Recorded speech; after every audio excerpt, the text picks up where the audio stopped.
How old were you? Hey, dude, you were pretty squirrely at that time. I was really squirrely. I was an asshole. I had it coming. I would talk shit to everybody. I remember your ass back then. You was pretty squirrely back then. I always remember you being polite ever since I've met you. You didn't hang out with me when I was in my prime then. Yeah. I mean, I can't imagine you being anything but polite and nice and kind and never insulting or mean. Yes, sir. Yes, ma'am. Thank you, please. Yeah. Especially with the way you just wake me up in the morning. Nice little middle finger and a go F yourself text. Well, we're back with another episode of the Jaxxon podcast. This is a very special series. This is our season 3 of the Jaxxon Sports Show, episode 1. And we have to kick it off with the king. We got the greatest co-host of all time and one of the, I just want to say probably the nicest people I've ever met. Ever since you started going down this health journey and boxing and being in the gym, like I see that you see there's more to life. I see you golfing with your daughter, building parts, back on your bike. So it's good to see you in good spirits. Twitch. I've been having fun. Twitch, ladies and gentlemen, Twitch. Yeah. And we got the one and only, the king. The king of all kings. I've never seen him ever lose, except on a flat track to a girl. And ladies and gentlemen, Jeremy McGrath. Fire it up! We had Pierce Brown in here maybe like 2 weeks ago, and we were talking about flat tracking because we had this other kid in here that races flat track, and I was like, "Oh, did you ever see the McGrath video where he gets beat by the chick?" On Steel Roots, he's like, dude, he's sitting over in the corner cracking up. We're like, what? He goes, that's my girlfriend's mom. I'm like, shut the hell up. And he just kept calling him Pierce McGrath the whole time. Yeah, I was like, how's it feel to be related to the king? Oh, there it is right there. Yeah. Angela, that's her mom. Yeah, we were dying laughing. She was a hell of a speedway racer. Yeah, she was bad, She was badass. And so look, you can see me rolling around the track there just trying to copy it. I'm about running in the wall. I end up backwards here. Looking for a rut. Can't find one. No. Speedway is super, super fun, but you got to spend some hours doing it. Dude, those bikes have no brakes. That's what I was gonna say. Those bikes are gnarly. It's a trip. Yeah, it's a trip. And they have such inertia. Yeah, like they'll spin out and you'll spin around. This is a good part right here. Yeah, really funny. So caught. Yeah. What can you do? Nothing. Just own it. Yeah. Why do they have no brakes? They just that's how they've always been. It's just like the history of flat track. I don't know. No brakes. When you want to slow them down, you lean the other way and there's like a kind of a foot peg thing and it drags in the dirt and it slows you down. It was from the time when men had balls still. Yeah, right. We don't need no brakes. We just slide it sideways. Yeah, that's a weird concept to build a bike with no brakes. You would think something that goes fast would need some way of slowing down. Well, dude, it's like I remember racing flat track for a little bit. It's sketchy. We actually had a rear brake, but we had no front brake. And I'm like, to me, not having a front brake, I'm like, I would way rather have a front brake than a back brake if I'm riding a motorcycle any day of the week. Yeah, because you know what you're doing. Yeah. Maybe those dudes just didn't know what they were doing. People that don't know would rather have a rear brake. Me personally, I don't even use the brake when I ride. You can't even let the clutch go out, dude. So you don't need brakes. So let's not even talk about that. Oh. Last thing I need is my bike to shut off on the middle of Newport Beach Boulevard. Yes. Yeah. I was following Twitch the other day. He just was burning out his truck and blowing all this junk in my face. And I'm like, yo, brother, you're kicking rocks in my eyeballs. I can't see now. I got no goggles on, no helmet, nothing. I'm cruising down the street. There's your first problem right there. I was going like, 90 or something, 100? 15, 20. Yeah, and this dude's in a big truck behind me. I'm like, this is not what I need right now. And that was my first time riding. This weekend I have my first ride out though. Oh, you do? Oh, I'm going crazy this weekend. Oh, good. We're pulling up like Sons of Anarchy. There's 20 of us on India. Sons of Anarchy. We'll see how he does. Yeah. There we go. It's good. All right. Well, I want a full report on that. Oh, I'm sure there will be video of it, so we'll let you know. Jen and Hunter dropped off those bikes after they won Supercross, and I just broke one, and the other one just doesn't seem to work. And I called them, and they're like, no, that's user error for sure. Like, those bikes work. It was out of gas. He was sitting there trying to crank it over, and it was out of gas. Like, and then the battery died. Yeah. First thing you do when you ride dirt bikes is check the fuel. Always. Then you lube the chain or check the chain. Yeah. Then you go, okay, yep, all right, we can go now. Oh, air pressure too. But, yeah. Depending on what you're doing. Yeah, depending on what you're doing. To be honest, I couldn't even find the gas tank because this guy camouflaged it into the seat. It's just how Yamaha makes their bike, dude. Yeah. Oh, you're a Yamaha guy, right? Yeah. You're a Kawasaki I'm a Kawasaki guy. I've seen those videos. If he was on the Yamaha this last weekend at MXON with this Holeshot award, he probably would have won. Oh, that brings up a great subject, doesn't it? Holeshot King from this weekend MX of Nations. Yeah, I was wanting to talk about that. It looked like you guys were all having so much fun. Like you guys were just on the starting gate laughing, talking shit to each other. Like it's got to be fun to like. First of all, you started that event. That's your deal, right? Yep. It's cool to see like all the dudes wanting to come out and just do starts with you. Like it's cool. Yeah, it's thanks. It's really been a pretty fun little experience. we've done 2 or 3 of them now, just kind of a proof of concept type thing.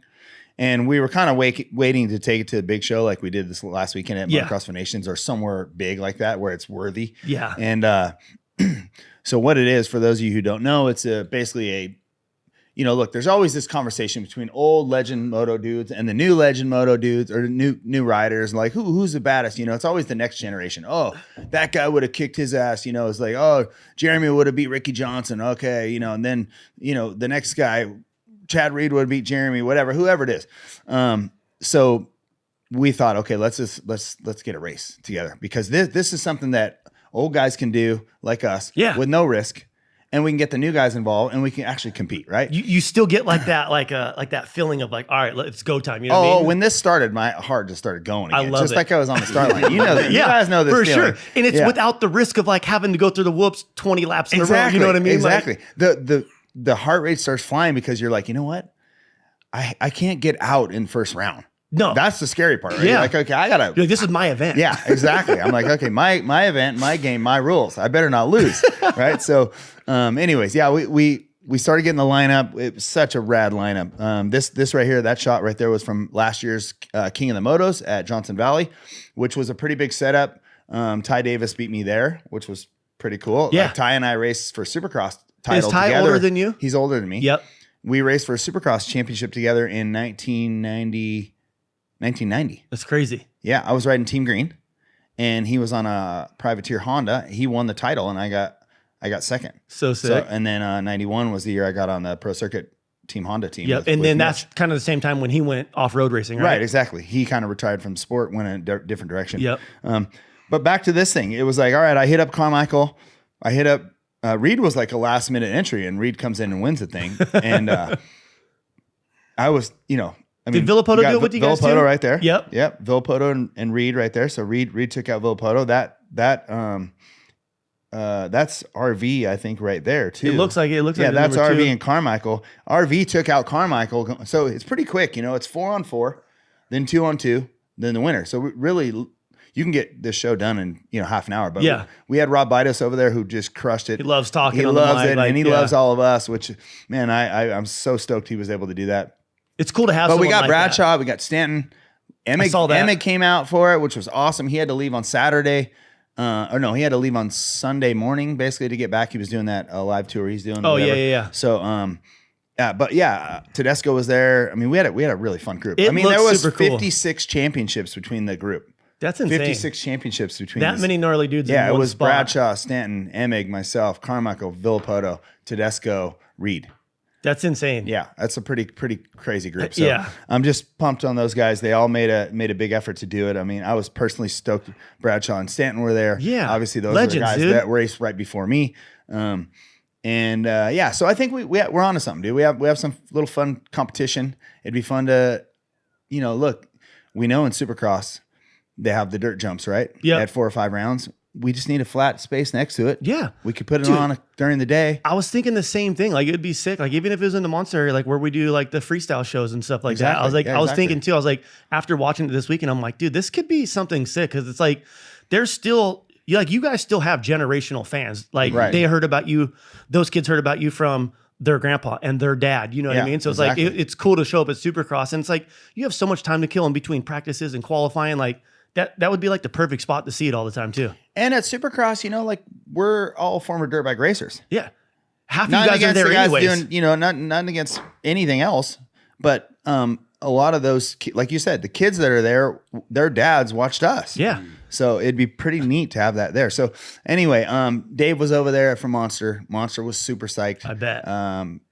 Cowie was, I'm super grateful for Cowie. They let me ride a race bike, so that was pretty cool. Sick. I know when I showed up with that thing, everyone was like, "Dude, really? Gotta bring a race bike?" I'm like, "Well, it's my event. If I can ride the race bike, why wouldn't I?" Right? Yeah. So I'm gonna say no. Come to find out, Reed had a pretty good bike too. Reed ain't riding. Yeah, Reed ain't riding no stock bike either. So, but we had a great time. Turned out in the final, it was Reed and I. I beat him round 1. He beat me the second one and the third one and took the championship. It's best 2 out of 3. Best 2 out of 3. That's cool because then it doesn't go too quick. Like if you just do one and you have a bad start, you're like, oh. Right. The one thing we do need, we were working with cell phone video at the end, watching the finish, you know, so you have to kind of rewind and all that Transponders stuff. probably. We just need to I have the setup. I just didn't have it. I don't have it figured out yet, but I'm going to get it dialed in. I have the drag lights with the lasers and stuff. So when you go through the finish, you'll have a win light. Yes, it shows. And then if we can really get our shit together, we can put a little clock with a little time too, maybe. Yep. Which would be kind of fun. That would be pretty rad. I think you're onto something. We have a few things to kind of add on to it, but so far so good. Yeah, pretty bitchin'. Pretty cool to see. Yeah, it was cool. No, it's amazing. I love the fact that you could bring out all these legends that want to actually still do something that compete, because it gives you a little bit of competition edge. Because you're not just out there riding around saying hi, like you're competing against someone. There's a little edge there. And you still get that like nervous feeling of like you said, your heart rate instantly was spiked. And it's like, it's hard. Like being like a moto guy, like it's hard to get that feeling doing other things. Yeah. Like you can go do it and you kind of get that feeling like with truck racing, like a little bit, but it's never the same as when you're on your dirt bike on like what you're actually good at and what you do. Yeah. I think it's like, there's nothing like a start in moto. And if you're on it, is your heart rate's just like, it's so, you know, you can't replicate that unless you're in the situation. So it's pretty cool. And as big as the Motocross of Nations weekend was, we were super stoked to be there for that. Tim Cotter and the boys at MX Sports, Davey, and all of them were so helpful. And we had the best spot. And all the fans after the qualifying for the day, that all the fans were coming over. They were all full of beer and ready to go. So rad. And it was all rowdy. So we were 20 deep on the Holeshot King course. And it really just couldn't have turned out better. So Monster's pretty psyched. We're all psyched that the success of it. It exceeded our expectations for sure. Yeah. So now it's like, let's go. We're gonna go have some meetings about where we're taking it from here. So I love it, dude. Hope to see way more of it for sure. Yeah. Thanks. That's a good way to bring legends together. And I think with you being at the helm of it, everybody wants to be there. Yeah, for sure. And I think what we should do, which will be rad, is we're gonna get some youngsters in too. Yes, which would be so cool. We can start this thing out with us old guys, the old dogs, and kind of the big names. We'll try to keep a lot of monster athletes in there, a lot of whatever, you know, whoever it is. If they're kind of a guy that needs to be in there, then we're going to have him in there. But it'd be neat to eventually have some of the younger guys, like I want Eli in there. Yeah. I want Jed in there. Yeah. And they want to settle. They want to settle the score too. For sure. It would just be fun to like just be able to do that up against like their childhood hero. You know what I mean? Like that's cool. A lot of smack talking. It's perfect. Were you guys actually going at each other? Like was Ricky Carmichael getting crazy in there? Well, it was weird, right? Like we're all friendly. So, but as soon as the competition started, the friendly faces kind of, but then you could tell because the guy that wins, he's still smiling. And then the guy that's losing, he's like, yeah, this sucks, you know? And, we had this idea. We all had Cardos on our helmets, sick. And it was an open mic basically. But there wasn't a lot of shit talking because everyone would come in and then talk to their mechanic or their friend or whoever they were talking to, even though the mics were all open, so you could hear everyone talking, which would have been cool because we could have live streamed it on the, on the streaming. People would love to hear that, like what's going on. Yeah. What are they saying? So anyway, that's another option. That could be really fun in the future, but we weren't smack talking too hard before the event. Yes. But while it's going, you're kind of just getting the rhythm and you're like just trying to get in the zone and do it. So it was cool. I'd be placing bets on the sidelines. Oh, for sure. That would be a fun thing to bet against. Like, I'd be betting all day on the it would be sidelines. rad. Yeah. While you're there, you're looking at a lot of the talent right now. You know, you have 7 titles, Supercross legend. Everybody knows you as basically the GOAT. Yeah. King. The GOAT. He's the greatest of all time. He is. The King too. But Fuck you, Ricky. Yeah. Okay. Well, I mean, we've had everybody on here and I call everybody the GOAT, so I should be careful. I can say whatever I want. Right. I'll let Twitch do the bashing. But I look at this and I look at the racing era we're in, and as a fan now, I've never been more of a fan of riding. Obviously, we sponsor the Lawrence brothers, and I'm so obsessed with doing this show with Twitch. What do you think the current level of talent is, the current level of competition? Do you think it is like equivalent to what it was when you were racing? Do you think it's better? I know it's hard to compare. Like you just said, everybody always thinks the next generation is better, but what does it look like to you right now? I mean, this group of riders that we have right now is pretty deep. I think that it's, obviously we know with youth sports and how it grows up, everything gets refined. Yeah. Right. What we're seeing, not Hampshire right there, but what we're seeing, especially with the Lawrence brothers, is pretty amazing. You get that phenomenal athlete every once in a while. And and here we have two of them, right? I Yeah. think Hunter's really improved a lot over the last year and a half. A lot. And he can, he can do some damage even against Jed, I think. So Yeah. We need to respect what we're watching. These kids are amazing. And yeah, I mean, it's for me, I'm still such a fan that I love watching talent like that. And it's pretty impressive. It's rad. It's cool seeing too, like the way they work with each other and like ride each other's bikes on practice day. Like, oh, I like your setting better. Like, oh, here, do this to your bike. Like, yeah. What does that mean though? Does that mean someone doesn't know how to test and someone does? Yeah, that's what I was wondering too. Right. See, some things Maybe when Big I Bro look at knows that, how to I'm set like, the bike and I up. hear that, I'm like, what? Someone might not know how to set up their bike, but one of them does. Yeah. So, whatever they're doing, it's working. Yeah. Lars over there at Honda is just crushing it. They're like, Shimoda's killing it. I mean, Shimoda, to me, at MX of Nations, Shimoda was one of the biggest surprises. And dude, he only rode had like, so good. he only had 5 days on the bike or something? Yeah, 4 on days? 450. Like, I remember being like, dude, this thing is so fast. Like, it's, imagine going from your factory 250 to a factory 450, that the bike just rips. And I rode this week, from my bike's a stock one, SR model, to the race bike. I was blown. I'm like, this thing's almost so too gnarly. much power. I would not be able to handle that bike. Yeah. Way too fast. But yeah, I can imagine. But Shimoda killed it. It was cool to see him come out and like ride that well. Kenny Roxon was good too. Yeah. You brought up Shimoda, and obviously there's a viral video on YouTube right now talking about, was it too dirty for $500,000, Hayden versus Joe Shimoda, the battle in Vegas. And there's this 1 minute video right here. And someone who obviously is well versed in riding, right? I think you could kind of give us an insight of what do you think about Degan and Shimoda during this race? Well, let me say that Shimoda's answer of not speaking English was the best answer I've ever heard, ever. Dude, everyone on my couch was dying laughing. I was like, Shimoda is the smartest kid I've ever heard. That was really cool. Yeah, I mean, look, my opinion is this is way over the top, right? And I'll say this again. I've said it since this has happened. Deegan's an incredible rider, incredible grit, a lot of heart. You don't see that from a lot of kids that grow up with a lot of opportunity, right? Yeah. You see it from the kids that don't have a lot of opportunity. He's got something there. We know that. We watched him ride. He's got incredible, tenacious attitude on the bike. This kind of riding was pretty poor, in my opinion. He had the opportunity to take the high road, go win the race. He was obviously faster.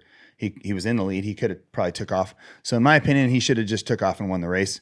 Let the chips fall where they may, everyone, right? Yeah. Just smoked everyone. Everyone knows. People are smart. Fans are smart. Yeah.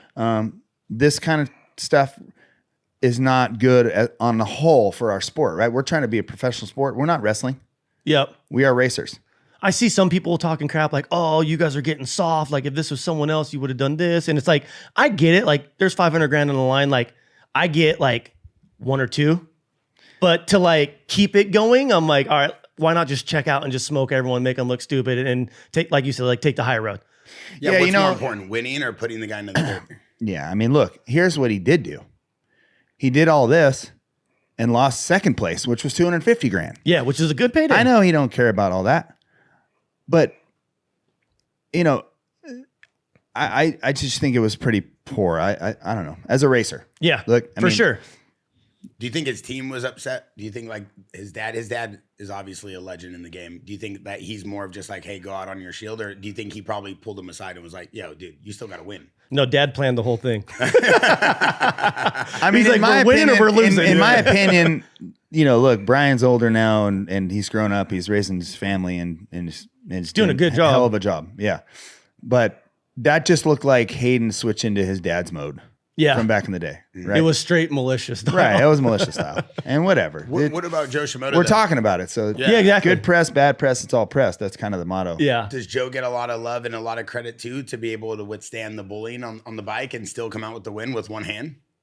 I think he does. In my opinion, he handled that really well. Really well. He took 5 or 6 shots at him, and 5 or 6 Shimoda good shots. passed him about 5 or 6 times back, which was good. Yeah.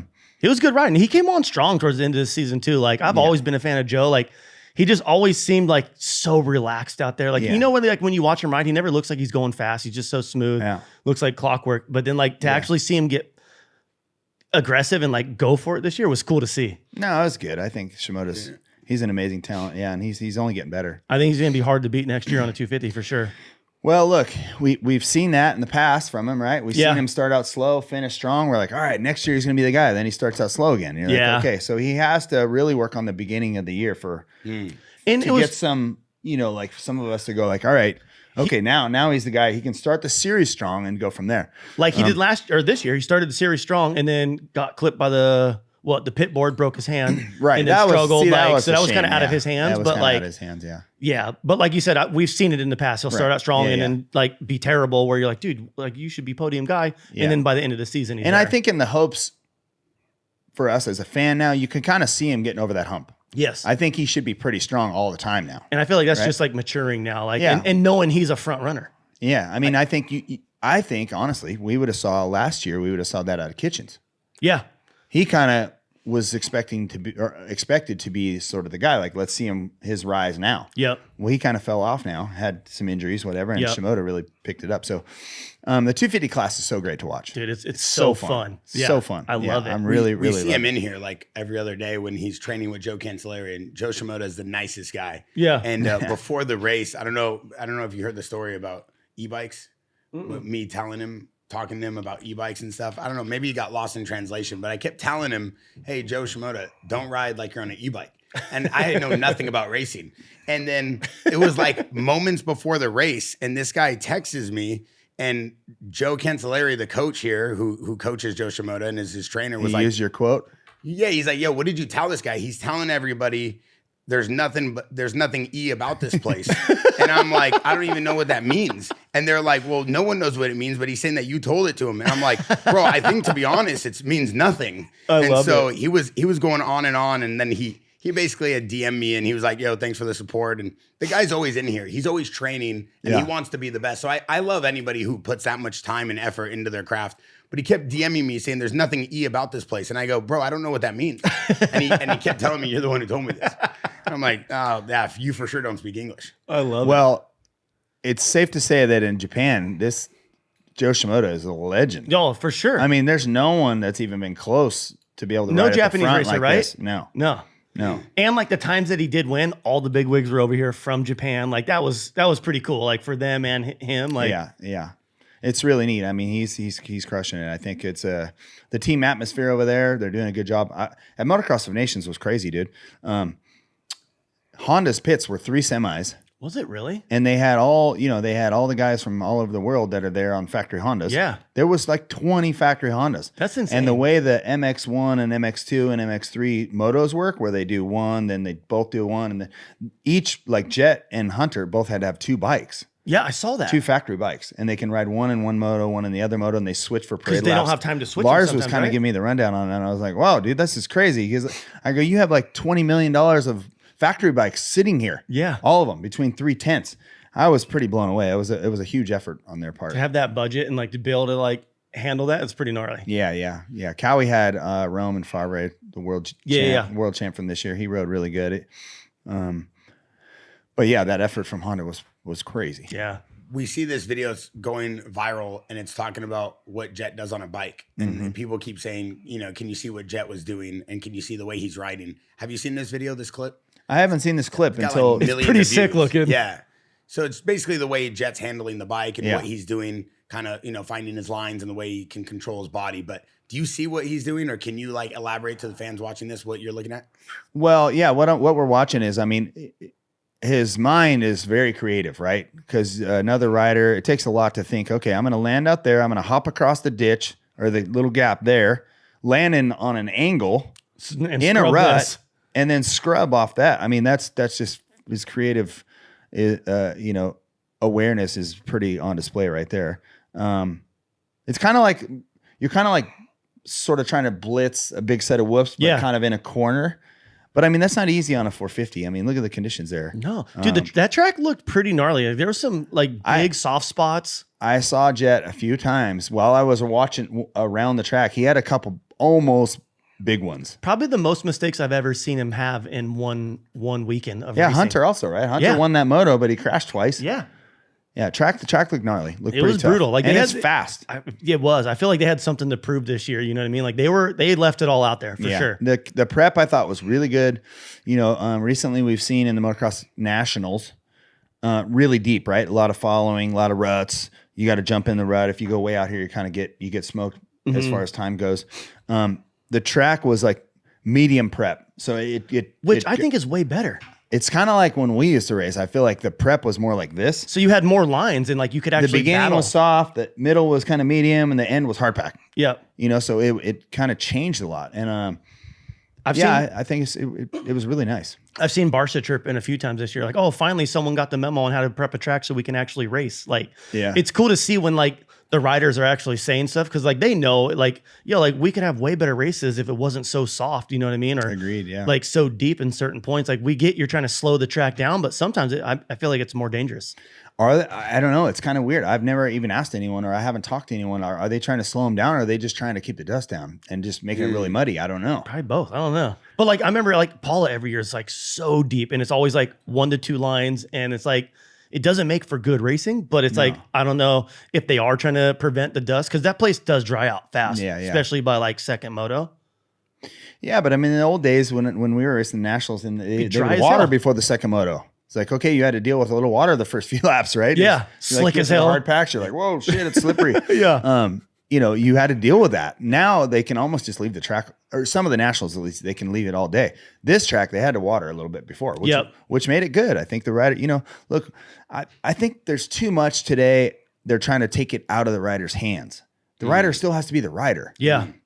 And if you just make things too good, everyone's kind of equal. Yeah, all the bikes are pretty closer, similar. Like, point. Yeah, and I think they're just trying to take a lot of stuff out of the rider's hands. We're seeing in other MotoGP, we're seeing in Formula One, we're seeing them give some of that stuff back to the rider, the driver, and make it be the talent that's on the bike. Right?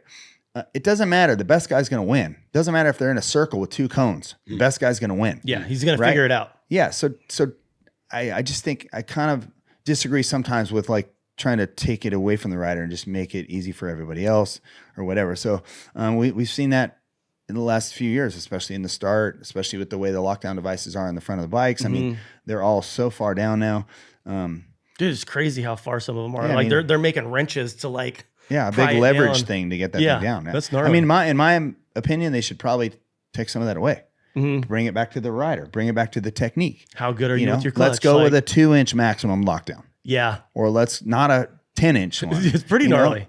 I agree. 450s are fast, and you're on the steel grate now, which is, again, different. All traction. Right? You're all traction. Okay, maybe you do need some lockdown, a little bit, 2 inches, whatever. But anyways, I'd like to see it reverse a little bit back and give it back a little bit more to the rider, That would be cool to see. I never really thought about it like that, but like you said, it is taking a lot of it out of their hands. Yeah. Yeah, I mean, they all have lights on their front fenders now, and they put it on the perfect RPM. Yeah, for the traction control. Like, okay, here's where you need to be. Just do this, and you're going to get it started. Yeah, it's like, dude, I mean, that's not what we want. We want to see the best rider. Yeah, get a shitty start and come from the back of the pack. We want to see the best technique, which we're getting to see a lot out here with Chet. But I feel like that's like what a lot of your era was technique and skill. Well, we just didn't have a lot of these cool inventions. Yeah. Our first... the very first start device came from Europe. It was really just a little hook on the fork, and it was you cut a hole in the fork guard, and you just put the fork guard in. And that's it. When the bike moved, the fork guard would pop back out, and that's it. That's what it was. When we were all like, "Holy shit, dude! This is a crazy invention, whatever." And look what it is now today. So again, it's kind of what happens with everything. Just technology, evolution, just and evolving, technology, and we're seeing all that. But I did hear, like in MotoGP, I'm a huge fan of watching MotoGP. They're taking away that thing that when they come off the corners right now, they squat the bike out. You've seen them lower the bikes when they hit the straightaway. Now, for 26, I think they're taking that away. No way. Goes back to old school. The bike's going to stay full height on the track, and so they are doing it in other sports. It'd be nice to see a little bit in our sport. You talk about technique, and everybody looks at you as someone who kind of pioneered the game. When you look at guys like this, and I use Jet as an example just because we sponsor him and we work with him, but the way he rides, so sick. Is it creativity? Is it being light years ahead of the competition? Is it having no one in front of you so you're able to think better? What is it about him that you think creatively, giving you your flowers as well? What is it that he could do, and how can he do this? I think, you see a clip like this, and what I think is his idea of what's possible is bigger than everybody else's, right? So his his thought right there was like, oh, okay, I see these bumps. They look like whoops. They're a little bit crooked. I can still hit them just like go whoops. across them. Yeah, why not? And I think his openness to, of course his skill level is super high, right? You got to know how to do that. Yeah.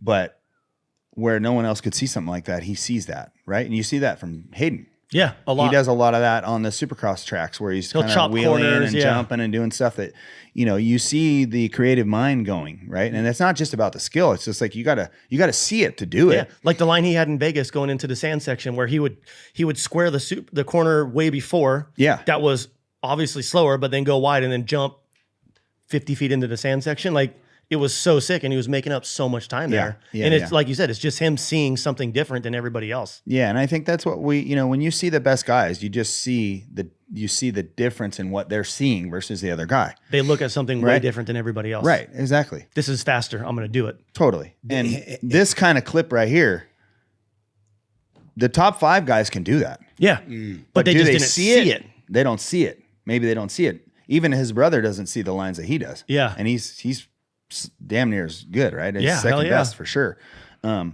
So in my mind, it's just so incredible to watch because you're not just watching a guy that's full of skill like that. You're watching he's an artist. Yep. And you're seeing it. When you talk about that, and from a perspective of someone who's, a champ and probably the greatest, like I said, to ever do it, you could speak from a different tone, I think, than most people that are just riders or compete. Like a guy like, say, Chase Sexton, who's always right there, but then maybe something happens or maybe the bike blows. Is it the creativity going too far? Or is it wanting it too much? And I use Chase as an example, but when you have these guys that are right there at the same level but can't get over the line, what do you think that is? You know what? I don't know. I think that's just your mind getting in the way, right? Because we do see excellence from Chase Sexton. Oh, dude, when he's on it, he is gnarly. The kid's amazing. Yeah. And a lot of this stuff right here, when I was racing, I was doing the same things, different way, of course. People just didn't get it on video. I was always. You know what I mean? Like they didn't. Yeah. I mean, there was only the racing got on video. Yeah. Right? Like these other, there was no cell phones going. Yeah, but you don't have a million people like this video and like. Right, but I guess my point in saying this is, as an artist, you're trying to show these things that you rarely show. Right. Yeah. You want to show that you have that in your toolbox.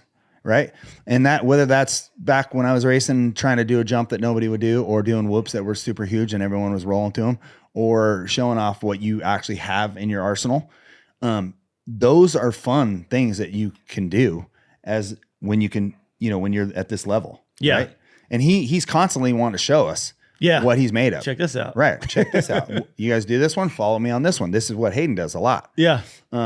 So it's really him knowing what he can do, creativeness. And you speak of a guy like Sexton, sometimes we've all seen his amazing rides. Yep. Eli has them too. And we've seen Eli do some crazy stuff that's incredible. Yeah. But I think in Chase's case, his style, the way this is just my opinion, the way he hangs his head all the time, he leans with his head. Kind of top heavy. He leans with his head, and that's why I think he loses his front all the time. Mm-hmm. Look, there's good and bad about that, right? He trusts the bike. He trusts it's going to stick. And when it works, it works. Yeah, and when it works, it works. But he just trusts. He gives a little bit too much trust in the front of the bike, and that's where we always see him make his mistakes, it seems like. Yeah. Obviously, this last one was a pretty big over the bars, but dude, that was we rarely see that from him. Yeah. We just see a lot of kind of tip overs and little tiny mistakes. Right. Yeah. Right. But they all add up. So, yeah, I think next year's Supercross season is going to be shaping up good. I mean, we got Eli changing bikes. A lot of bike changes. We got Sexton changing bikes. We got Anderson switching back to Suzuki. That's pretty cool. I heard he already looks really good on the Suzuki too. I think he's going to work well in that environment. You know what I mean? That's just kind of his style. I feel like when he's having fun, like that's when he rides the best.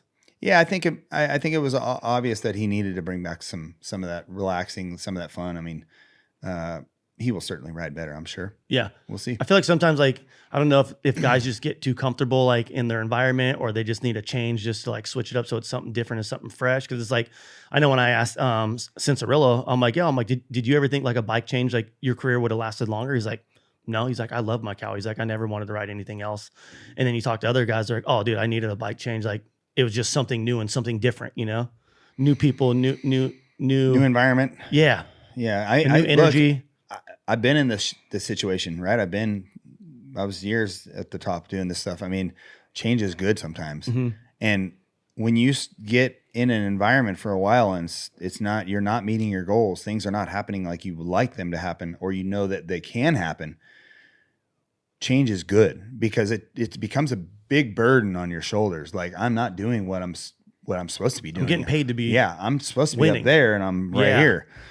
So a lot of times change would make a difference in that. And we've seen it through the years. Guys change teams and all this stuff. And the older you get, you start to move around a little because you're not that consistent guy you were before. But it happens to all of us. It happens to all those guys that as you get older, it's the reality of age. Yeah. Like let's say Eli's what, 35 years old, 34, the 35? oldest dude in the class right now, right? Yeah. And he still looks really good. Yeah. But can he compete with the 21-year-old in the long run? No. He's not. But sometimes he shows, and where that's he's okay. Like, He's going to show his speed. There's no he's going to doubt. win He's still got races. that. Like, He's still got that, but it's just, it's inevitable, right? It's like when I was competing against Carmichael, I'm like, okay, I'm going to try to hold him off as long as I can, but it's inevitable. It's coming. Yeah. It's coming one day. It's coming. So, which is okay. I like that. It's okay. I like that. Yeah. It's okay. Because eventually you have to move on to something else. Like, you defined a whole era of Supercross. People look at you as like someone who's done something that's the impossible. Right. There's going to come someone after you. Michael Jordan, Always. LeBron James. Totally. Like, that's Yeah. inevitable. It's just the sport evolving with kids growing up watching people ride. Like, oh, I can do that, but I'm going to do it better. And then they do it better. You know what I mean? Yeah. Like, and I'm stoked for those guys. Yeah. What's happening is in the sport is awesome. The turnover is good. It's frustrating at the end as the old guy, right? Because you're like, man, I can do this shit forever. yeah. But the reality says you can't. Yeah. Like when you wake up in the morning and you're like, You just got to feel maybe not. really blessed that you were able to be at the top. Yeah, and, for sure. And that's what I was most excited for at the end. I was like, look, I pulled all this stuff off without career. really hurting myself bad. And getting out of here walking good, and having a lot of fun with it. I mean, I wouldn't change it. I wouldn't change it. What's rad with you too? It's like you still ride your bike. You're still a badass. Like, I saw a video not that long ago with you and Patrick out at Akatia, and I'm like, yeah, that's fucking McGrath right there, dude. Like, I've ridden that jump with them before. Yeah. Like, you just make stuff look so easy and effortless, and it's like, it's cool to see. Like, even Patrick came back. He's like, dude, sickest thing ever. He's like, I got to ride with McGrath today out at Akatia. I'm like, yeah, and I go, and he's in his 50s, and you're in your 20s. I'm like, how fucking rad is that? That like he can still hang with you when you're winning shit for your stuff, you know? Yeah, it's fun. Again, it kind of goes back to this creative stuff. I mean, that's your canvas really, and we all kind of put in our time out there, and you learn so many skills by doing those little things. And I'm just, again, I love my dirt bike. It's created a life that I never imagined, right? And I'm just still stoked to be talking about it. So rad. Yeah. You talk about something, you brought up Ricky's name, and a lot of people, there's an interesting article I read about greatness, and they talk about the greats only become great because they have someone in front of them that's great that they're chasing. And if they don't have that like North Star of someone to push them to go beyond a certain level, it's hard for the next era or the next great one to come. They always need that one rivalry or that one North Star that helps them chase whatever they are searching for. And in this case, it's greatness. Do you feel that like the Ricky Carmichael, the popularity of the sport grew because the rivalry was so great, because it was two guys that everybody knew were going to be considered some of the best ever? Yeah, I think every great guy comes from a great rivalry, right? Because you find new limits with yourself by pushing to beat somebody else, mentally, physically, everything. In my case, it was Carmichael. He came along, right? I was pushing to hang on. Yeah, I was pushing to hang on. I could still beat this guy. And I'm proud of the fact that it took him 3 seasons before he could beat me. Yeah. Right? He beat me a few times, but it took him 3 full seasons before he could beat me in a championship. And it made you go work harder. Right. He was my target. Right. Yeah. So I was like, this is the guy. I gotta get my ass up in the morning because of this guy. Yep. And then he had to get up in the morning because of me. Yeah. Right. And then eventually he had to get up in the morning because of Stewart and because of Reed. And those guys, it just the turnover like that. It creates that drive. It creates greats like that. And I think that happens with all sports, right? Mm-hmm. Yeah. I mean, we're all thankful to have each other, I think. Even though there's times in your career where you're like, I hate this dude, I hate that dude. Afterwards, you're like, yeah, we all had the same thing in mind. This is what we wanted to do. And we were going to take nothing less than to win, to do it. You know what I mean? Right. Well, in my case, that was Emig. Yep. Right. Emig and I, you guys hated each other. We've had a tumultuous relationship with racing for years, right? Was it real hate? Yeah, I mean, it was real. We got in a fight at Glen Helen. Yep. yeah, I mean, we just pretty poor attitude towards each other. And I mean, look, it's common knowledge that I've said that he is way too arrogant. I like confidence. I walk the line between confidence and arrogance. That's what I like. And that's fun. But I don't like super crazy cocky guy, right? I just don't like that. And then the other thing that drove me crazy was I always was frowning on his riding etiquette, right? He was the guy that would just chop the shit out of you. Cross jump you, do the things that were a little unsafe, right? Look, you learn how to deal with it or you're going to be off the back, right? Yeah. So you learn how to deal with it. And Jeff was the guy that made me better, right? I made him better. We had a long rivalry basically starting in 93. He was winning motocross. I couldn't even touch him in motocross. Yep. But I was winning supercross and he couldn't touch me in supercross. So it's kind of this thing back and forth, outdoor and supercross all through these years. In fact, now, you probably heard about it. We're doing a movie called Moto 90s. Yeah, I did hear about it. Yeah, so Jeff and I have now, look, we're in our 50s. Yep. I'll be 54 next month. Have nothing to prove. Jeff's 55. And, look, we've talked shit about each other our whole lives, and we're having some really fun interviews with this movie we're doing called Moto 90s, and we have a bunch of race footage which we're watching here together, and it's common knowledge on the track that we just didn't like each other. Yeah, and the interviews are great. We kind of gave each other. You guys are talking about it. And we gave each other a license to just talk serious shit. That's awesome because we want people to know what we were feeling back then. Yeah, right. I mean, it has to be real. There's no fluff piece on this. This is a real shit. So that is so rad. But we've been working on it, and we have a lot of great race footage. Feld's been great with helping us with that. A lot of crazy cool interviews like that. I bet. And so that's something we're working on. But again, back to the point is Jeff got up in the morning and did what he did because of me. Yep. I did the same. Do you guys have a release date or anything yet for this movie? We're trying to be out. We're trying to do a premiere at Anaheim this next year. Hell yeah. That would be rad. Next season, which means 2-3 months away. Yeah. 3 months away. Hey, you guys been working on it for a while? We've been working on it for a while. Yeah, we've been working on it for about 6 months. Is there 8 months? Are you guys doing interviews like in the same room together watching the footage? Him and I, no. No, we're not talking about racing interviews yet.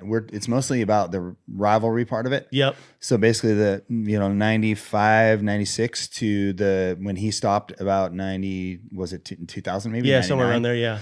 And it's really about the meat of us just going back and forth. Him getting motocross, me getting supercross, then me getting motocross, and him getting supercross when I went 97 when I went on Suzuki's, and then me capturing the supercross title back on 98 on the Yamaha, and then him switching to the Yamaha team and winning the US Open over Carmichael over I remember that. All that stuff. So yeah, I mean, that was Jeff's kind of last. And then after that, he broke his back, right? Yeah. At Glen Helen, he was riding at Privateer Yamaha or kind of Edge. Yeah, Yamaha, it was the Edge Yamaha team, right? Yeah. So, yeah, it's kind of about the rise and fall of what we got going on. And we're hoping to have enough of a movie to have a premiere at Anaheim. Fingers crossed. But sometime next year it'll be released. That's going to be we're trying to, yeah, it should be a pretty sick dog. I'm looking forward to that. I gotta go to that thing. Yeah. If we have a premiere, we're bringing it back old school. Club rubber. I don't know about that far, but medium. We'll bring it back medium. Yeah, we're pretty old these days. Yeah. Are there any current trends in Supercross that you look at and you're like, damn, this wasn't there when I was around, and I wish it wasn't here in today's time? Like, is there anything currently in Supercross that you don't like? No. I mean, trend wise, I think the riders are doing a good job. I think that I think it's cool that we've got some individual personalities kind of showing up again, right? You actually get it's kind of boring for a while, and some people might. I love how the guys are bringing out different riding gear and stuff like that, right? Yeah. So they're doing one-off pieces. They're doing like whatever you call it these days, drops and all this Yeah. stuff. Doing limited edition stuff. They are getting a little more creative on their helmets now, which I really like, because for a while, this sport with. Look, it's a pro and a con. There was Monster and Red Bull and Rockstar and all the big energy drinks. Look, really helping the sport for a lot. But it took some of the individualism out of the helmet, paint jobs and stuff, some of that stuff, which I think some of that's coming back, which is great. It is. No, I think if I was sitting here with AMA and go, all right, well, if I had to change something about Supercross, what would it be? What I don't like mostly is when we see a 20-minute final and there's like 28 laps on a race. To me, that's too long of a race. Track's too hammered. because of live TV, we're not getting track maintenance like we were back in the day, right? I would go out on a fresh track because we didn't have live TV. It was showing up the next day on TV, right?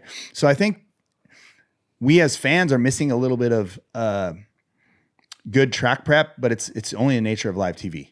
And then what I'd like to see instead of a 20-minute final, I want to see an 18-minute final plus 2 laps, right? Because let's take the top 3 or 4 guys. Are they the only ones that can probably push it wide open to finish a race at 20 minutes long, right? On a 450. Yeah. Full race pace. Pace, racing each other. You got, Eli, Sexton, DeLawrence's, whatever. No one else pretty much can make 20 minutes wide open. Yeah. So if we shorten the race to 18 minutes plus 2 laps, we'd still have almost a 20-minute final, not a 22-minute final with a 28-lap main event. And then we'd see the guys that are in like 4th, 5th, 6th to 8th to 10th push it harder. And not be getting And they lapped. could race each other.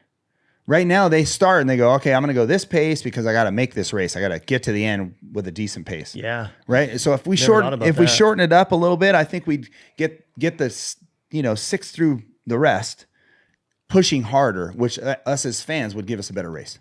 Yeah. You have something to watch throughout the whole track. Right. That's what I'd like to see. Right now we see the top guys racing hard, and then we see other guys settle in after about 10 minutes. Yeah. And then from there, they don't really need to race anymore. They can just stop it. I'll just sit here on cruise control because they're just going to cruise. Yeah. You might see a battle here and there, but it's mostly kind of wrapped up by then. So as a fan, I'd like to see the riders be able to push it more. And I think if a rider went into the race going, okay, we're at 18 minutes now, I think I can make that. He would go wide open. Yeah, for sure. But at some of the guys at 20, they're like, there's no way I can make it. Yeah. 20 plus 2 laps. I'm going to get passed by 6 dudes on the last Yeah, in the 3 last laps. 4 minutes, I'm going to be like going about, Gassed. 20 seconds slower a lap. So they got to figure out how to make it. That's So crazy. To kind of prep it like that, to even look at it like that, I didn't even think about it. Yeah, About so kind of going into cruise control off the break. yeah, Yeah. and I mean, originally we were at 20 lap races, Yep. right? And I would agree with AMA or whoever that might say that's kind of short. 20 laps back then at a 30-second, 35, 40-second lap. Sometimes it was only about a 14-minute race. But I understand they want to make it. They have a TV window, so there's part of it that's Trying to TV production, fill that right? gap, yeah. So I figure like maybe if they gave them back 2 minutes, they could get 2 minutes of better track prep, fix the track a little bit better. You'd have an 18-minute final. You'd have more riders that could go more wide open the whole race. We as fans would probably see a better show. So that would be my only thing that I think they should tweak on a little bit, and then take away the lockdown devices. I think, Yeah. or most of it. In our Jaxxon podcast Discord, we asked them questions for our Jaxxon podcast show, which is the MMA show with me and Rampage. Yeah. And TJ Dillashaw. And then our Jaxxon sports show, which is me and Twitch, where we do moto, skate, surf. And we asked them a variety of questions about the athletes, the riding, kind of the discipline of training. And a lot of people kept bringing up Jorge Prado's name, asking, ask the king, what do they think? Do they think he was in cruise control? Do they think he was saving himself because of the bike? Do they think that he wasn't really trying because he wants to get traded on purpose? And me as a fan, obviously I don't have the answer, so I go to the experts. So I figured I'd ask you. Yeah, I mean, you guys everyone knows I'm a Cowie insider, right? But I don't know a lot about this situation. I only have to go by as a fan. I hear a little bit of things here and there, and we could all see what was going on. It was painfully obvious that he was not trying. He was trying to get fired or whatever he was trying to do.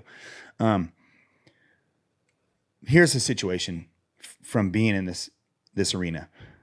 Jorge Prado came from Europe. He came from a Works bike, a Works KTM, which means they can change anything they want on those bikes over there in Europe. They can change chassis. They can change any part. Everything. We in America have a production rule. You have to use a standard chassis. You can put a lot of custom parts on the bike, which we see with the race guys. But the bike's quite a bit different. Even if he went from Europe's KTM, his race bike over there that he's won with the last couple of years, to Chase Sexton's KTM this year, It's going to be different. it's a totally different bike. In my opinion, he came over here, he signed the contract. Oh, the bike's good. The bike's good. Well, there was no complaints when he was signing the deal. And then here we go on racing and you start to get your ass beat and then you got problems. And then you're pointing the finger. First of all, I don't like people that point the finger at someone else, right? You're in charge of this. You signed it. Your team agreed this was all okay. Let's go racing. You're a professional. Figure it out. You have to handle it. And so to me, I don't have to sugarcoat it. It's bullshit the way he was treating Cowie. To disparage Cowie and Monster like that in a world stage, you know, when he really sold everyone on the fact that he could come over here and kick everyone's ass, we know the real story now. So that's all I can say about it. I don't know him from anyone. I just see it as a fan, and I see it as being in, you know, I've been in the sport. I know this stuff. I'm a fan. I loved watching him. Like, I loved his whole style and everything. But even this year too, just seeing like what he did. Like, I know if I was Cowie or I was Monster, I'd be like, screw this dude. Like, cause you see the privateer passing him, who's on a way not nearly as good as bike as him, and he's still pushing his ass off, hanging it out there, and he's in control. And it's like, you seen Anderson. Anderson never gave up on the Cowie. Like, it's if you're a professional athlete and you're a rider and this is what you do for a living, you're gonna figure it out. There is a point where, yeah, it feels a little sketchy. Just don't ride over your head. Like, you can still ride in your means and still do better than what you're doing versus just giving up. I don't like when people give up on stuff, because it's like everyone notices it. It's like, dude, you're getting paid to do a job. Figure it out. Test longer days. Do something that makes you feel more comfortable. Be a pro. And be the best at what you be a pro. Be the best you can be. Yeah, right. But be a pro. You don't start blaming other people when you just don't. Look, I mean, everyone can point fingers, but, you know, it all boils down to you. What do you got inside here? What do you got inside of here? Where's that heart at? Yeah. Like, I mean, he's a world champ. If anyone knows, he should know, right? it's got to be hard from coming from your being the dude, always winning everything, and then to being the 11th place dude. But it's like, you would think that would light that fire underneath your heart and be like, yo, let's fucking go. You know what I mean? Like, figure this out. Like, let's get better. Like, I think one of the mistakes he made is he should have never come to try to ride Supercross. His first year should have been outdoor. He's an outdoor guy. Yeah, badass outdoor. He should have came over here, tried to race motocross, the motocross series. It should have been his first race on Cowie Factory. Mm-hmm. And then he should have built his confidence from there. Obviously, he tried to ride Supercross, got hurt. Then he tried to go, okay, I'm going to try to make motocross, but he hasn't been training, hasn't been riding. He's kind of hurt. He's now complaining about the bike. You know, strategy-wise, it didn't make a lot of sense how he went about it, right? I agree. When you're the best in the world, which he was a world champ, you want to get there fast. You want to show everyone what you're made of. You want to just do that, right? Yeah. But his strategy was wrong. And it backfired bad on him. I just feel really bad for Kawasaki, and just the way that thing went down with Monster and him and all this stuff. It's just the talking bad about the people that just fed you. Just poor taste. Just poor taste. Yeah, for sure. Yeah, poor taste. I love the be a pro part, because like, this is what you do for a living. You got to take some accountability. Yeah, absolutely. I don't know what's wrong, what's right, but I love that. That's good for any athlete. That's good for any sport. It's great advice. It's just advice for anyone that's like, if you sign up for it, it's on you. Yeah. If you say you're going to be somewhere, you be there. You show up and you be the best you can be that day. What this situation did do, even though I feel bad for the Cowie mechanics and stuff, he put them through the ringer, right?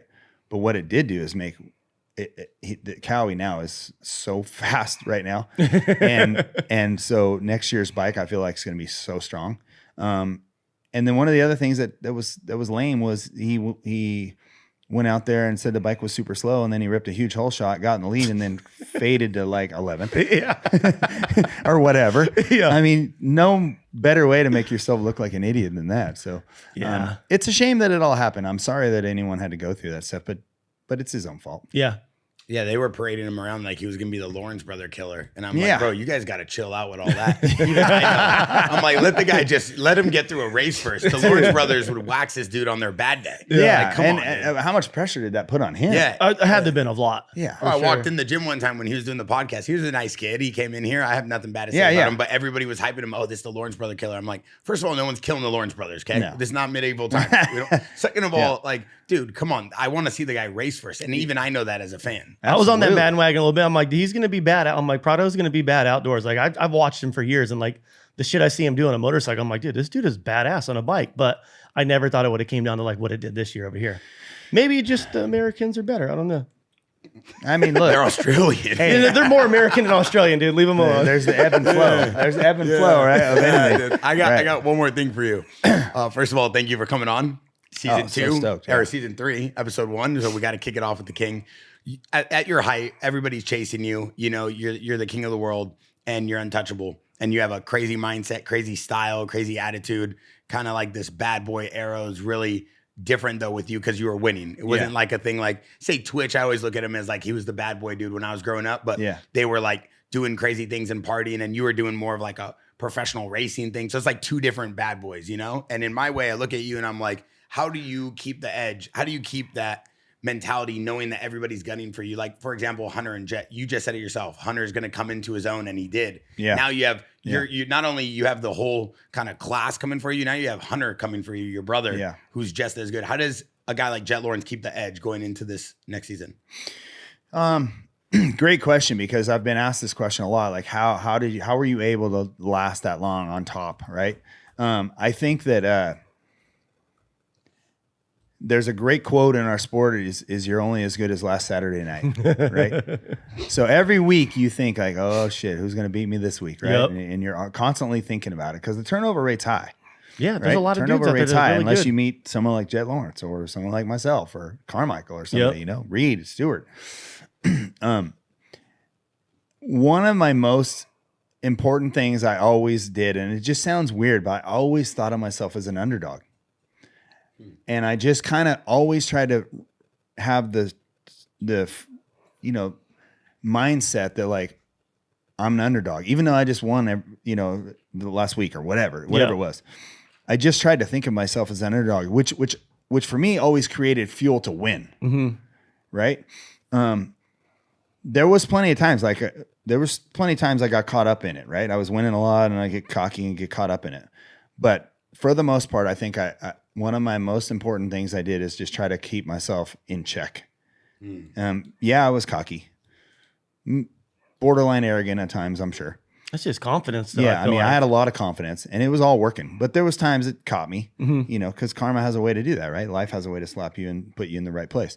But for the most part, I just tried to always every week look at myself like an underdog, and it really just was able to keep me in the right mindset when I got there on Saturday nights.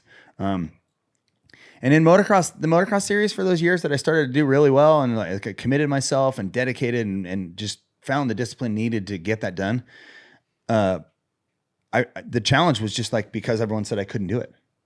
Yeah. Everyone just said I couldn't do it. Supercross, everyone's like, oh, you're a Supercross rider. Yeah. You can't ride motocross. And then with, you know, the crazy combination of media talking, people saying I couldn't do it. I mean, there's no better motivator than someone saying you can't do something, right? But then also Emig. He drove me to be better. I didn't want him to win anything. I beat him in Supercross, but I didn't like him in Supercross, so I didn't want him to win outdoors. So I go, I got to figure out how to do this so I can beat him outdoors. Yeah. Right? I just want to shut him down. And it turned into a great rivalry. But at the same time, there's all these different motivators. But I think mostly it's just I tried to just have some humility and just remain a underdog. Just tell myself, I know no one thought I was an underdog. Yeah. It just wasn't possible to think that way, but I just had to tell myself that. And I think that was just a good reminder every week. Like, you know, again, I was one of the lucky ones to be able to be on top for a long time. And you got to find little different nuggets to pull from when you're trying to stay motivated that long to be on top. For that long. Yeah, for that long. And I mean, that's why when people talk now about my records, they talk about Jet. They're, you know, look, Jet's on top of the world. He's winning everything. Right? Until someone comes and beats him, what's he really motivated by? Yeah. I mean, right now he's pretty young. He's motivated by winning. Yeah. But when he gets 40 wins, what's he going to be like? You know what? Let's go drive race cars. Let's go Formula One racing. Yeah. Because, you know. Let's go do something fun. That, he's going to get opportunities to do this crazy stuff. Yeah. Like Honda's going to go like, hey, come drive our Formula One car. We're going to do a media thing on that. And he's going to drive that. He goes, you know what? I love this. I think I could do that too, you know? Yeah. And that's what happens when you become a top guy in something. You go, well, I can do that too. Yeah. Yeah, exactly. And it's just your mindset. When you're a winner, you're just going to be like, I'll win at that. But you just got to be careful of that because it doesn't happen like that. You need to stay in your lane and capitalize on what you are good at, right? And a lot of times we've seen it with Michael Jordan. He goes, you know, hell, I'm going to go play baseball. I can do that. Well, that didn't work out. Yeah. You know, he lost a few years at being a top basketball player in the world. But luckily he came back to that. But you know, when you just have to keep yourself in check. Like when you're at the top, you're like, you think you can do anything, right? So you have to really just recognize that, like, let's just be great in my lane. Yep. And cool to take these fun opportunities, but at the same time, you're like, okay, that doesn't mean I can go over here and be a NASCAR champion or a Formula One champion. Like I was lucky enough to get a lot of these opportunities. and even in truck racing, right? I mean, it took me 8 years to finally win a lot. And spending a lot of money on top of the sponsor dollars. And I was pretty damn good the first day I did it. Yeah. So that's what kept me in it, right? Ken Roxon just went and did a truck race. I'm like, oh no, I see this coming. I see Don't this think coming. about just keeping doing this, dude. Hey, stay in your lane, dude. It's going to cost you a lot of money. So anyways, yeah, I mean, I think just have fun, take a lot of the opportunities, but don't forget where you are. It's insane that you can be the best at something. Yeah. Whatever it is. It's insane that you can even say that you're the best at something. So, it's going to be interesting to see. In our era, we didn't make enough money to be able to go like, oh, I'm going to race 5 years and I'm done. Yeah. It wasn't like that. Not like it is now. If you're one of these top guys now, you can race for 5 years at the top and you can be like, oh, I'm good. I'm chilling. So what's motivating then? Yeah. I think it's a good point too. Like you said, like staying like looking at yourself as like the underdog for like your motivation. Cause I feel like when I was riding freestyle contests and I was at the top, I was really similar. Like I never wanted to see my trophies. I never wanted to see my medals. I would throw all my medals after X teams into a box. Like I would celebrate the next day and be stoked and look at them and be like, fuck, this is rad. Like I won X Games again. But on to the next one. And then I just throw it in a shoebox and be like, what's next weekend, and just start working again. And I feel like I did that for so long. Like I didn't even take all my trophies and medals out of the box and closet till like 5 years ago. And I've been retired for a while. You know what I mean? Like, and I just feel like when you see that all the time, it's really easy to get cocky seeing all the trophies and all the big checks that you won and being like, yeah, dude, I'm the best. But it's like, how do you humble yourself? How do you like, when you see that and you, like you said, you're getting opportunities to go do all this cool shit. It's fun to just like not look at. For me, it was fun to just not see the shit. Yeah. Again, that goes back to like whatever you were taking the nuggets that you needed to stay motivated, stay humble, stay want it, create, have that desire every week, it's a grueling schedule, racing all these races and stuff. To just have that grit every week is hard after 3, 4, 5, 10 years, whatever it is. And, I think everyone's going to have their own way of doing it. That's just what I did. And, I think the money factor, again, same with you coming along, you had to keep working. Yeah. Like, dude, I got to grind. I got to keep going. I'm winning everything, but it's still okay. That's cool. I don't know many guys before me that were able to really retire from racing. And still live the same lifestyle as if you were. Exactly. So I got to keep, if I want to do that, then I got to keep going, whatever it takes. And it's a different world today. They're not motivated by money because there's a lot of it from the beginning. Yeah. Yeah. Right. Their contracts are huge. Yeah. And we just heard about contracts with, Degan, and we heard contracts with Lawrence, and, you hear all these nuggets all the time about this kind of money. And, which I feel like it should be at that level. You know what Agreed. I mean? Like, I'm not hating on it. I'm not hating on it. Yeah. It would have been better if it was in your era. Yeah. Dude, I consider myself lucky every day. In my era, I did fairly well for my era. It's perfect. I'm not complaining. But for them, it's just, I feel like after 4 or 5 years, they got 10, 20 million, whatever. It's like, okay, what motivates you now? Yeah, exactly. What's your nugget? What motivated me was like, I had to keep working to make sure that I could retire later. Yeah. Right. That was helpful. In their case, these guys get a lot of money, which is great. They should be getting a lot of money. But even Eli right now, it's amazing the motivation he has. He's probably got plenty. Yeah, I think it's cool too. Like going back to like what you said with like me being like an idiot when I was younger, just doing stupid stuff on the internet and like being like the whole militia thing. Is like this guy was doing the similar shit, but he just wasn't posting it on the internet. You know what I mean? Like they were still having fun in their times when he was winning. He was partying. Like they were doing all their stuff. It's just like certain dudes were smarter about certain things, and people just went different avenues. You know what I mean? So it's like you can still be the best at what you do and have fun and not have to show it or talk about it to everyone. I mean, there's a time and place for all that. Yeah, but you guys built your whole career and your whole persona and $100 million militia brand and everything you guys did because of the content. Yeah, it was just different times. It's like at the same time, like when we first started doing that, these guys were like, these guys are idiots. Yeah, like, we were dudes that can't race. Like, go figure something out. You know what I mean? Like, we were a little different situation because we were like, we consider ourselves athletes. And we're like, these dudes over here, they're not athletes. They're just clown show right dudes now. That couldn't make it doing They're what filming we do. like crazy videos and stuff, and we were all into it, of course. But at the same time, it was just different, And nowadays, just like the racing world when I was racing, it's totally different now. Yeah, right. Guys aren't going out and having fun and after they win, or they're not going, drinking beers after whatever. It's not the same. Yeah. So, which is okay.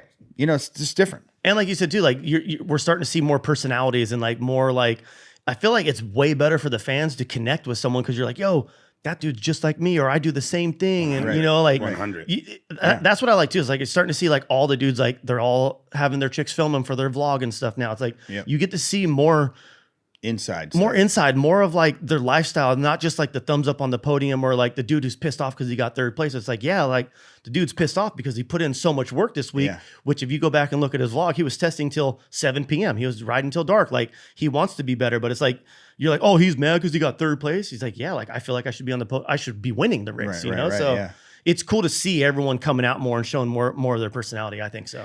I agree. And I think for the young fans, it's cool, right? You get to see a little more of the guys and like we're seeing a little more individuality of the riders, which is good. And I'm psyched about the sport because they're allowing the riders to be themselves a little bit more. Yeah. For a while there, it was not that way. It's just like, this is the way. And if you weren't this way, you were kind of an outsider, right? Yeah. Yeah. So I think, you know, Hayden's brought some of that back. Yeah, You know, for sure. Some of the stuff's pretty wild and whatever he's doing, but at least he's doing what he wants. Yep. But he's getting his job done. He's doing it his way. Right. Yeah. So it's going to free up the other guys to just be themselves. Yeah. And like you said, I feel like when you are winning and you are doing it and you are shit talking, it's like, come at me. Yeah. I'm going to get you next Yeah, weekend too. You know what I mean? Like I like Exactly. seeing it. Yeah, Like yeah. for the sport, like I'm definitely a fan of it Yeah. to an extent. Right. Yeah. I mean, look, having fun and like talking some smack is always good. Yeah. I'm really good at that. Yeah. Yeah. It's really good. That stuff's really good. It's just when you get, you know, when you go crazy over the limit, it's a little bit. Yeah. You know, we are a professional sport. Mm-hmm. We don't want to be wrestling. We want to be considered. You want the respect of a pro sport. You got to earn it. Yeah. Agreed. So- And earned you do with everything going on right now. And I'm excited for 2026. I feel like it's going to be a season, a lot of great racing, a lot of great personality. I I would can't agree. wait to see Can't some wait. people on 450s and seeing what they could do. First of all, like always, thank you for coming on Twitch. You're the man. I'm excited to see you a lot more mature in your days as well as you get older. And make sure you guys go check out our brand new Jaxxon Podcast Discord. We'll have all the behind the scenes and our new show every Friday, Jaxxon Behind the Brand, on the YouTube page, now live. I'm Bear. This is Twitch. I'm the king himself, MC. Thank you for coming on. Thank You you, boys. Good to be here. Yeah. Thank you.